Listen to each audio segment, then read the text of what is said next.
this right here has to turn, this guy. So I have that piece of leather on it because you can't crush the threads, because you have to thread back on this lock ring, because otherwise it will just rotate back and loosen up. Granted, this one doesn't need a lock ring because it doesn't move at all.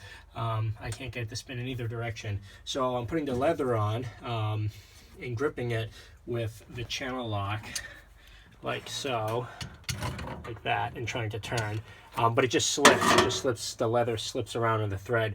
I also wrapped the thread with wire all the way around so that you could bite down on the wire and not damage the threads, because you have to if you can get it to move, then you need to be able to put one of these back on so it doesn't move again. So I can't ruin the thread. Also, you're threading in, so if you damage a thread, it won't thread into the next section. So these really do have to stay integral. That didn't stop me from once putting it on there and just really tightly trying to move it, and it didn't move at all. It slipped. And this is aluminum. This is steel. This is all one piece from here to here, and this whole assembly slides this way through a hole in this steel box, and there's two of them.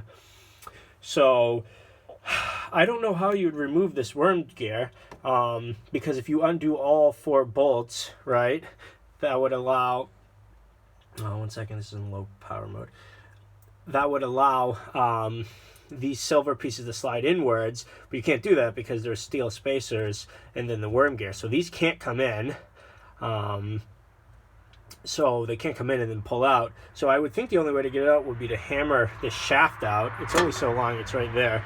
But I don't know which direction you're supposed to hammer it out, and I don't want to damage anything because I don't know where there's keyways on the inside of that.